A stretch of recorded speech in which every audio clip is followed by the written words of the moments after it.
En el año 52 a.C., César informó al Senado que Galia estaba pacificada, pero una tragedia reveló la verdad. Los comerciantes romanos que vivían en una supuesta zona segura fueron masacrados. Era una revuelta distinta a cualquiera que hubiese enfrentado César. El problema de la rebelión del 52 es que muchos hombres de César, incluyendo a unos con los que fue generoso, se opusieron a él. Él malinterpretó la situación política y fue uno de sus grandes errores.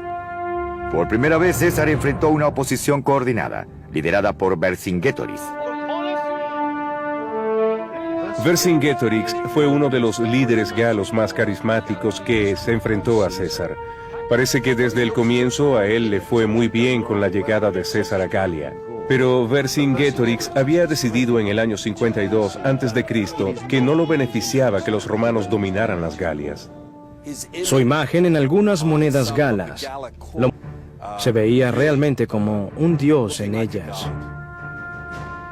Él logró unir a todos esos galos que se habían peleado entre ellos para formar una coalición para luchar contra los romanos. Más de una docena de ciudades de la Galia Central se unieron contra César. Aunque muchas eran aliadas de Roma, Vercingetorix los convenció de que los romanos ya no eran sus aliados, sino unos invasores. Él les sugirió un plan para debilitar a los romanos antes de luchar contra ellos. Ellos se dieron cuenta de que no triunfarían si peleaban una batalla contra los romanos. Por eso Vercingetorix les dijo: desgastemos a César, los haremos pasar hambre. Así que ordenó a las tribus por donde pasarían los romanos que abandonaran sus ciudades y las quemaran y destruyeran la comida que no pudieran llevarse. El problema es que César no detuvo su marcha. El primer gran enfrentamiento fue en Avaricum.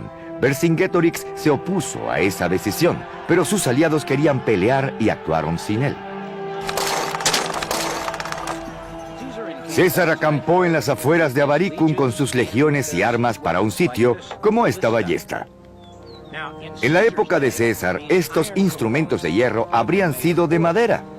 Se necesitaban 2 hombres para girar este torno que tensaba la cuerda del arco por la presión de estas climbestras, que daban un empuje de hasta 19.000 libras detrás de una lanza o flecha.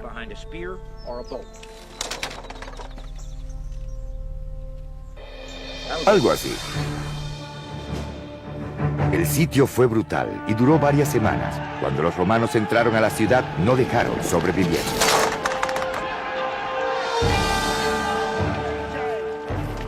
Luego, César fue a Gercovia, pero esta vez Vercingetorix se preparó mejor para defenderse de César. Una veloz ofensiva romana terminó en desastre. Él trató de atacar un campo galo en las afueras de la ciudad de Gercovia, pero su ataque se descontroló. Los galos movieron sus reservas y César sufrió grandes pérdidas. El ataque prematuro a Gercovia le costó 700 hombres a César y tuvo que retirarse. Pero aún ante una derrota, los legionarios de César se mantuvieron firmes. Sus soldados tenían pocos suministros, pero siguieron adelante. Eran duros y confiaban en César en una forma distinta a cuando empezaron las guerras en el 58. Vercingetorix fue al norte, al fuerte de Alesia. Esperaba obtener refuerzos y atrapar a las debilitadas legiones de César en una maniobra de pinza.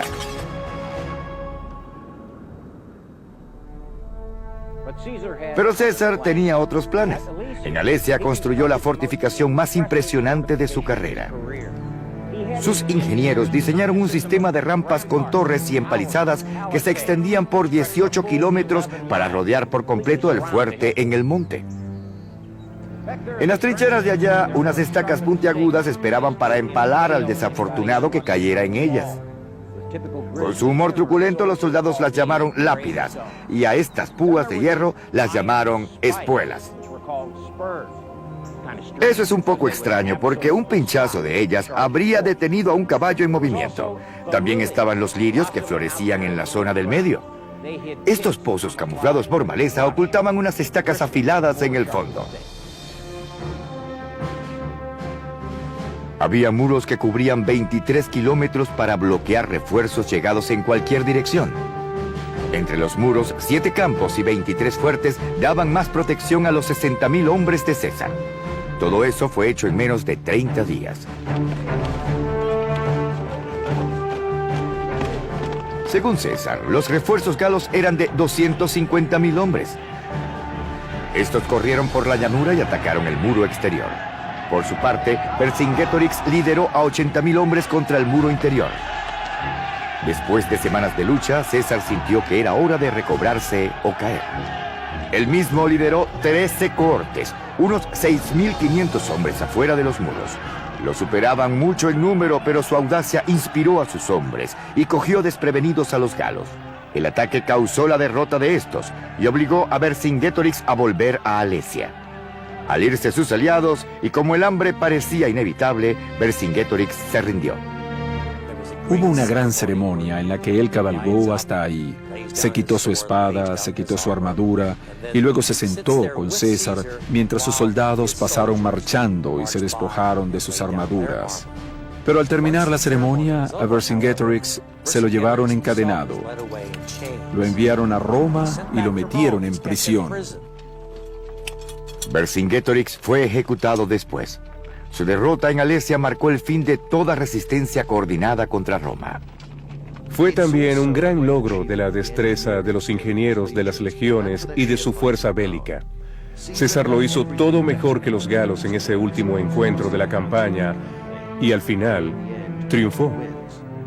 Fue el triunfo más grande de César. Su mezcla de ambición, suerte y estrategia pagó sus dividendos. Creo que en realidad César ganó más de lo que creía posible obtener.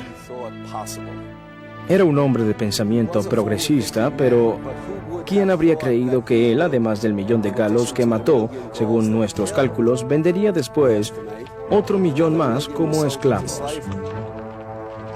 Él obró bajo el principio de que a la larga el azar siempre lo favorecería y estaría de su lado cuando fuese necesario y vital para él. Eso siempre fue así al final de las campañas galas. Estuvo cerca de la derrota y el desastre, pero César siempre halló una salida. César formó un ejército leal y fanático a él. Eran experimentados, eficientes y ansiaban seguirlo hasta el fin del mundo. En Galia, César probó que era un comandante y conquistador. Los límites de las conquistas galas de César fueron las fronteras occidentales del Imperio Romano en los próximos 500 años. Su liderazgo fue un ejemplo para cada emperador, pero después de las guerras galas, el próximo movimiento de César fue incierto. Le ordenaron volver a Roma, pero sin su ejército. Si no lo hacía, sería culpable de traición. La República estaba a un punto de quiebra y sus enemigos querían atacarla. César sopesó sus opciones en las orillas del río Rubicón. Se dice que él dijo allí, alia iacta est, la suerte está echada. Luego avanzó con su ejército, cruzó el Rubicón para ir a enfrentarse a su destino. Soy el capitán Dale Dye. Gracias por vernos.